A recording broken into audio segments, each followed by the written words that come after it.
Alors bien entendu, je me sens appelé à devenir prêtre pour tous. Mais avant d'être prêtre pour tous, il faut que j'apprenne à me mettre au service de chacun. Et c'est pourquoi cette année diaconale va être d'un grand secours pour moi pour apprendre ce service, cette belle mission du diacre, me rendre attentif aux besoins de chacun pour plus tard servir tout le monde.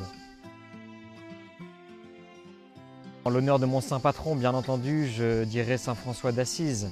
Mais je tricherai aussi peut-être en répondant par Marthe Robin, qui certes n'est pas encore sainte, mais qui a grandement marqué ma vocation et qui vraiment aussi pour le monde d'aujourd'hui est une grande lumière à mon avis.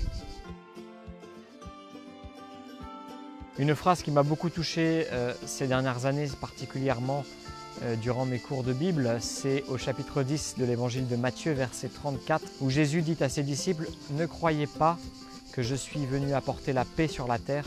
Je ne suis pas venu apporter la paix, mais l'épée. » Ce verset biblique m'a particulièrement touché, mais mérite sans doute d'être expliqué. Vous savez comme moi qu'une épée ça coupe, une épée ça a deux tranchants, et si le Christ aujourd'hui nous demande de saisir cette épée à pleine main, c'est de trancher à sa suite, de trancher par notre vocation pour ou contre lui. Voilà ce qu'il nous demande, de pleinement répondre, de ne pas être des chrétiens tièdes et d'oser se mettre à sa suite. Alors n'ayons pas peur de saisir cette épée à pleine main et de trancher pour nous mettre à la suite du Christ. Alors je m'appelle François Bouchard, j'ai 27 ans et je suis un tout jeune diacre ordonné le 23 juin 2019 pour le diocèse d'Autun-Châlons-Mâcon en Bourgogne, mais après avoir passé 7 ans de formation ici à Toulon depuis ma propédeutique à la Castille. Je suis le dernier d'une famille de 7 enfants, ma sœur aînée est religieuse à Paris dans les maternités catholiques et mes 5 autres frères et sœurs sont mariés avec de nombreux neveux et nièces. Après mon bac obtenu en 2009, je suis rentré en classe préparatoire à Marseille en maths physique en vue de préparer les concours aux grandes écoles ainsi que le concours de pilote de ligne que j'ai passé plusieurs fois. Mais en 2012, le Seigneur m'a appelé à rentrer au séminaire, sans doute pour voler plus haut. Alors je crois pouvoir dire que mon appel vocationnel s'est déroulé en 2 étapes. La première il y a quelques années, lorsque j'avais 11 ou 12 ans. J'étais au collège à Saint-Bonnet-de-Galor dans la Drôme, fondé par Marthe Robin et les foyers de charité. Mais c'était un appel plus comme un métier, comme vouloir être pompier ou pilote de ligne, puisque cela faisait longtemps que je servais la messe et je ne voyais pas très bien l'intérêt de suivre la messe de l'Assemblée en étant bien mieux placé derrière l'autel. Et une deuxième étape, beaucoup plus importante et plus profonde, s'est déroulée au JMJ de Madrid en 2011, où là le Seigneur m'a littéralement poussé à l'eau et m'a incité à m'engager à sa suite. Et c'est pourquoi l'année suivante, je suis rentré en discernement en propédeutique à Toulon. Que bien entendu, en 7 ans, on a énormément d'événements marquants qui resteront gravés longtemps dans notre mémoire. Mais si je dois en retenir un particulièrement, au-delà de tous les instants fraternels que j'ai pu vivre avec mes frères séminaristes, j'ai eu la grâce de partir 2 mois sur les routes du Puy-en-Velay à Saint-Jacques-de-Compostelle. Pèlerinage où vraiment j'ai pu me reposer les bonnes questions vocationnelles et me réengager à la suite du Christ pleinement, en grandissant par ce dépouillement qui est typique du pèlerinage de Saint-Jacques, un dépouillement de soi-même, un dépouillement pour se mettre à l'écoute des autres aussi que l'on rencontre. Et c'est à l'issue de ce pèlerinage que j'ai décidé de rentrer séminariste pour le diocèse d'Autun en Bourgogne, là où j'ai mes racines familiales, tout en restant formé à Toulon.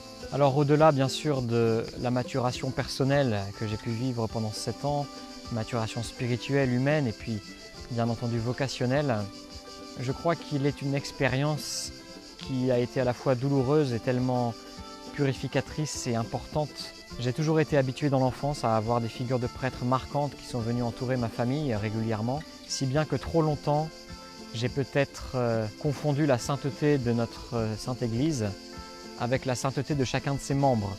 Et ça a été douloureux pour moi, en arrivant dans ce monde ecclésiastique, de découvrir que cette sainteté des membres était à travailler tous les jours, que ma sainteté personnelle serait toujours à travailler et n'était pas acquise par l'ordination. Et c'est ça qui m'a été le plus dur, sans doute au séminaire, mais tellement aussi important pour pouvoir pleinement m'investir et m'engager derrière le Christ sur un chemin de sainteté qui ne sera terminé que face à Dieu au ciel. Alors mon ordination diaconale que j'ai vécue le 23 juin, bien sûr, a été un grand moment d'émotion durant toute la célébration, particulièrement lors de la prostration et de l'imposition des mains par mon évêque. Une émotion par ma famille qui m'entourait, par tous ces fidèles qui étaient présents dans la cathédrale et par cette confiance que le Seigneur me fait en m'appelant à sa suite. Et un autre sentiment né conjointement au premier, c'est un sentiment paradoxal d'être à la fois toujours le même humainement et puis de se sentir radicalement changé, transformé par le Seigneur, par le sacrement de l'ordre, et qui aujourd'hui me fait prendre conscience d'être responsable et de devoir être ce témoin fidèle de la confiance que le Seigneur me fait en m'ordonnant et en me faisant diacre à sa suite, et de me mettre au service de sa parole et au service du monde entier. Alors je vous demande de prier pour vos diacres, prier pour vos prêtres, prier pour vos évêques, prier pour notre Sainte Église, prier pour que chaque baptisé n'ait pas peur de trancher avec le glaive du Christ, n'ait pas peur de choisir la suite du Christ, de se mettre à son service dans la confiance pour le salut du monde et la gloire de Dieu.